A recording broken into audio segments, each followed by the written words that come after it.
Welcome to FYI's review of the Sony Xperia Z1, the latest smartphone offering from Sony and the successor to the hugely successful Xperia Z. Now it retains the 5-inch display, but it is longer, wider and thicker than its predecessor. My first impressions when you see the screen are that it's pretty impressive. That's thanks to its glass and aluminium body, which is pretty impressive and feels nice in the hand too.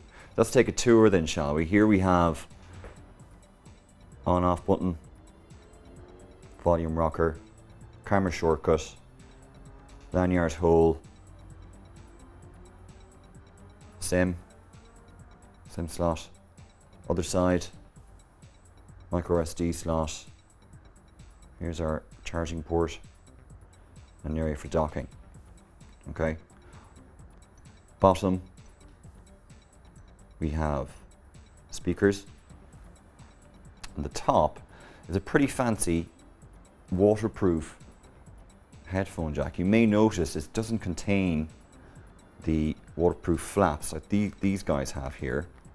So kudos to Sony for inventing some snazzy technology that doesn't require a flap. We'll talk about more about that in a moment. Now the major headline on this phone is the camera on it. Okay, it's a 20.7 megapixel camera. So let's have a look.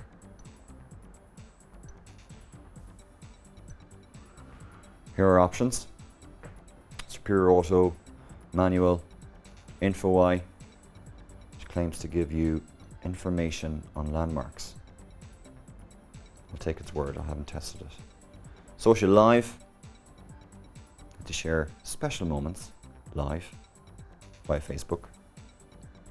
What else has it got? Time shift burst, AOR effect, I'll come back to that in a moment, it's pretty snazzy. Picture effect, I like this.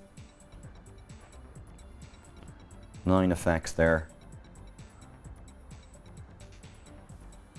Let's go into sketch. Take a snap. That's pretty clear. You can share that, obviously. Let's go back into the AOR effect. Now the younger customer might like this, but I'll have to admit I actually like it myself.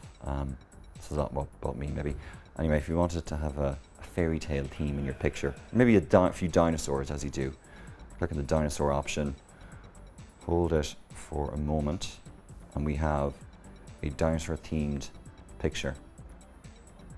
And a moving one too. Yes, quite immature, I know, but look, it's impressive all the same. Well, Fintan, I've had it for a few days. You've had it for a week. What are your thoughts? Yeah, it is a great phone. I had a hard time partnering with it now, and I got it. Ticks all the boxes in a smartphone. It's got NFC, LTE, so it's future-proofed. So you can work on the faster networks that are out there, really high-speed broadband, which is coming around Ireland now as well. There's a couple of networks of it now, and the NFC means you can do payments, things like that with it as well. So it's future-proof for that. It does look well. It is a heavy phone. It's got a nice 5-inch display in it. It's got 441 pixels per inch, so it's nice detail. You're not going to be able to see pixels unless you go right up to the screen. The camera, as you said, is very, very good on it. It's also very good acting in low light and things like that. So it's the software that Sony have brought into the phone to managing the camera is very, very good. The front-facing camera is also quite good as well. It's 2 megapixel, which isn't a lot. It's enough for doing. Yeah, it's good for doing chats and things like that, but we'll record video in high definition as well, so that's good as well. So you want a selfie video, that's there as well. The waterproofing is the main feature, like that's kind of especially the headphone jack here. That's pretty impressive. A big deal, yeah. I think on the last offering now that you had to close that, but yeah, no, it's definitely there's a lot of work gone into that. But the waterproofing is definitely something that none of the other big phones out there are doing, and whether it be a toilet you drop it in or whatever, you'll still have your phone. By the way, we should stress that we were tempted to test this earlier, weren't we? But I didn't have the courage. Yeah, no. There was no water around, so we decided not to. Next time. Word on it. Yeah, absolutely. Allegedly, you can take photographs underwater. It's waterproof to a depth of 1.5 meters. Okay. Or 30 minutes. So that's enough that for a puddle or whatever, definitely. Yeah. Now you've used the camera phone, you've used the video recording setting and everything. How did you find it? Yeah, the video was very impressive on it. It's good HD quality video at 30 frames a second. It's very, very good video. I do think like a 5-inch screen on all the phones is excessive to use like that, because no one's thumb is going to reach the top left-hand corner.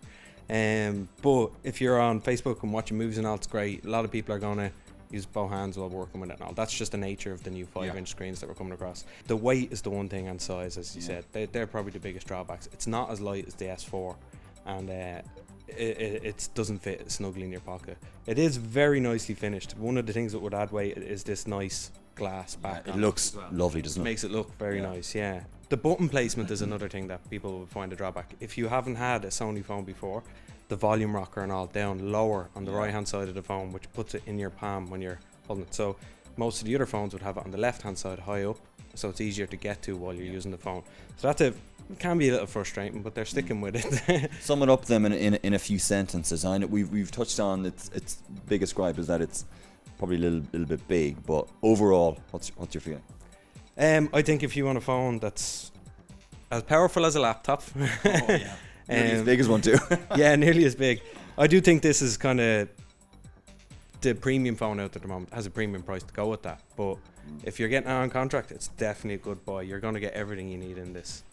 And some of the phones you'll have to compromise either on camera or compromise on processor or compromise some. This should future-proof you for a while. The chipset that's in it and the processors in it should handle apps a good bit into the future, and it's also going to be upgradable to KitKat. That's right. Yeah.